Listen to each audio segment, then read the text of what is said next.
एक ऐसा दर्पण जो भविष्य दिखाता था पर साथ ही विनाश भी लाता था। जानिए रानी मृगनयनी की रहस्यमयी और रोमांचक कथा।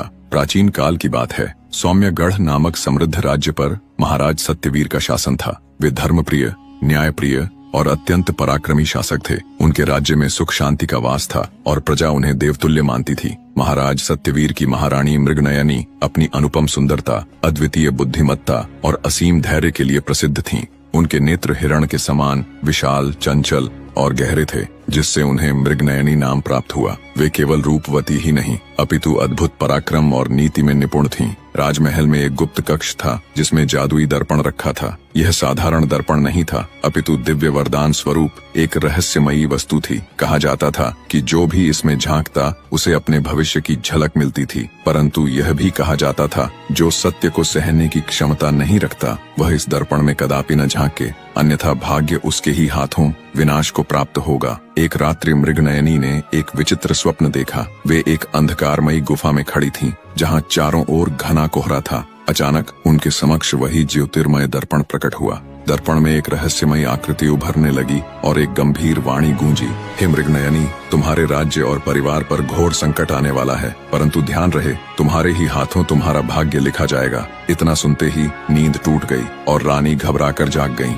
उनका हृदय तीव्र गति से स्पंदित हो रहा था। यह केवल एक स्वप्न था या कोई दैवीय संकेत? रानी मृगनयनी का मन विचलित होने लगा। क्या यह वास्तव में कोई दैवीय संदेश था? उन्होंने कई बार महाराज सत्यवीर से उस दर्पण के विषय में पूछना चाहा, किंतु उनके मन में भय था कि यदि उन्होंने उस दर्पण में झांक लिया तो कहीं अनर्थ न हो जाए। परंतु एक दिवस उनकी जिज्ञासा इतनी प्रबल हो गई कि वे रात्रि के गहन अंधकार में, जब संपूर्ण महल निद्रालीन था, चुपचाप गुप्त कक्ष में प्रविष्ट हुईं। कक्ष में प्रवेश करते ही एक रहस्यमयी आभा चारों ओर व्याप्त हो गई। दर्पण का प्रकाश तीव्र होने लगा, मानो वह किसी को अपने भीतर झांकने के लिए आमंत्रित कर रहा हो। मृगनयनी ने भय और उत्सुकता के मिश्रित भाव से उस दर्पण में देखा और तभी एक भयानक दृश्य उनके नेत्रों के समक्ष प्रकट हुआ। राजा सत्यवीर रणभूमि में रक्त रंजित होकर भूमि पर पड़े थे। चारों ओर शत्रुओं का कोलाहल था और सिंहासन पर कोई और आसीन था। रानी के नेत्रों से अश्रु प्रवाहित होने लगे। क्या यह सत्य था? क्या यह भविष्य में होने वाली घटना थी? यदि ऐसा था तो क्या इसे रोका जा सकता था? अगले प्रातः महल में एक नवीन समाचार आया। पड़ोसी राज्य के राजा भीमसेन ने युद्ध की घोषणा कर दी थी। पूरे राज्य में उथल पुथल मच गई। सेनापति चंद्रकेतु ने राजा सत्यवीर को तुरंत युद्ध के लिए प्रस्थान करने की सलाह दी, किंतु मृगनयनी का हृदय अशांत हो उठा। उन्होंने शीशे में जो देखा, क्या वह सत्य सिद्ध होने जा रहा था? रानी ने अपने भीतर साहस का संचार किया और राजा सत्यवीर से निवेदन किया, प्राणनाथ, यह युद्ध सरल नहीं होगा। मुझे शंका है कि शत्रु से अधिक संकट हमारे ही किसी विश्वास पात्र से उत्पन्न होगा। कृपया आप बिना पूरी तैयारी के रणभूमि में जाने का निर्णय न लें। रानी मृगनयनी के शब्दों में अजीब सी गंभीरता थी। उनके हृदय में अशांति थी, परंतु वे राजा सत्यवीर को शीशे में देखे गए दृश्य के बारे में बताने में संकोच कर रही थीं। राजा ने रानी की चिंता को देखा और बोले, हे प्रिय, मैं तुम्हारे मन के संदेह को समझ सकता हूँ, परंतु युद्ध टाला नहीं जा सकता। यदि कोई विश्वासघात होने वाला है तो हम सावधान रहेंगे। परंतु रानी संतुष्ट नहीं थी। उन्हें आभास हो चुका था कि कोई न कोई महल के भीतर से ही विश्वासघात करेगा। उन्होंने गुप्त रूप से अपने विश्वस्त अंगरक्षक सुदर्शन और मंत्री महाधर को बुलाया और कहा, सेनापति चंद्रकेतु पर पूरी दृष्टि रखो। बिना उसकी आज्ञा के कोई भी महत्वपूर्ण निर्णय न लिया जाए। महाधर बोले, रानी साहिबा, क्या आपको उन पर संदेह है? मृगनयनी ने गंभीर स्वर में उत्तर दिया, संदेह नहीं, किंतु भविष्य अनिश्चित है। हमें सावधान रहना चाहिए। कुछ ही दिनों में युद्ध का समय आ पहुंचा। राजा सत्यवीर अपनी विशाल सेना के साथ रणभूमि की ओर प्रस्थान कर गए। रानी मृगनयनी भी उनके साथ चलने को तत्पर थीं, परंतु राजा ने उन्हें महल में रहने की आज्ञा दी। रानी ने आदेश मान लिया, किंतु उन्होंने चुपचाप अपने विश्वस्त सैनिकों को एक गुप्त सेना के रूप में तैयार करने का निर्देश दिया। उन्होंने महल के भीतर गुप्तचरों को सक्रिय कर दिया ताकि कोई भी षड्यंत्र नष्ट किया जा सके।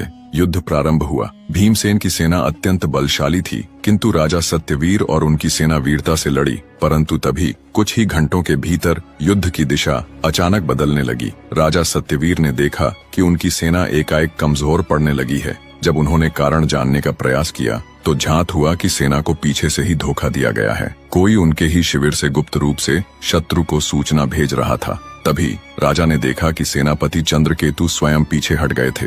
उन्होंने अपने कुछ विश्वस्त सैनिकों को राजा का साथ छोड़ने का संकेत दिया। अब राजा को यह समझने में देर न लगी कि मृगनयनी का संदेह सत्य था। चंद्रकेतु एक विश्वासघाती था। इधर महल में रानी को इस षड्यंत्र की सूचना शीघ्र ही मिल गई।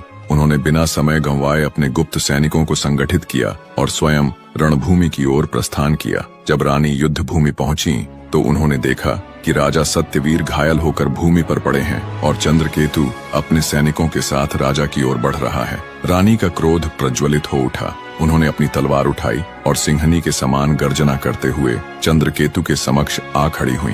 रुक जा विश्वासघाती, यदि तूने राजा की ओर एक भी कदम बढ़ाया तो यह मेरी तलवार तेरे प्राण हर लेगी। चंद्रकेतु ठिठक गया। उसने उपहास करते हुए कहा, रानी तुम एक स्त्री हो, तुम्हारे कोमल हाथ तलवार नहीं पकड़ सकते।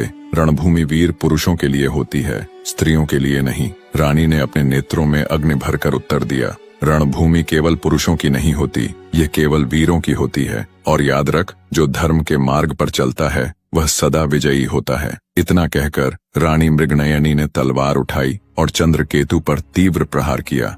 रानी और चंद्रकेतु के बीच भीषण युद्ध हुआ। मृगनयनी ने अपने चातुर्य और शस्त्र कला से चंद्रकेतु को बार बार पीछे धकेला। अंततः रानी ने एक ही वार में चंद्रकेतु को परास्त कर दिया। सिंहपुर की सेना में जोश भर गया। राजा सत्यवीर के सैनिकों ने पुनः शक्ति अर्जित की और भीमसेन की सेना को परास्त कर दिया। युद्ध के पश्चात जब रानी महल लौटी तो उन्होंने पुनः उस जादुई शीशे के समक्ष जाकर देखा। इस बार शीशे में जो दृश्य प्रकट हुआ वह भिन्न था। अब शीशे में राजा सत्यवीर और स्वयं मृगनयनी सिंहासन पर बैठे थे और राज्य पहले से अधिक शक्तिशाली बन चुका था। शीशे से वही गूंजती हुई आवाज आई, हे मृगनयनी, तुमने यह सिद्ध कर दिया कि भाग्य पूर्व निर्धारित नहीं होता। ये केवल एक संभावना है जिसे केवल साहसी व्यक्ति ही बदल सकता है। जो अपने परिश्रम और बुद्धिमत्ता से कार्य करता है वही अपने भविष्य का निर्माता होता है। रानी मुस्कुराई। उन्होंने शीशे को प्रणाम किया और फिर उसे सदा के लिए गुप्त कक्ष में बंद कर दिया। उस दिन के बाद मृगनयनी और सत्यवीर के शासन में सौम्यग्रह पहले से भी अधिक शक्तिशाली और समृद्ध हो गया। और इस कथा से यह शिक्षा मिलती है कि भविष्य कोई स्थायी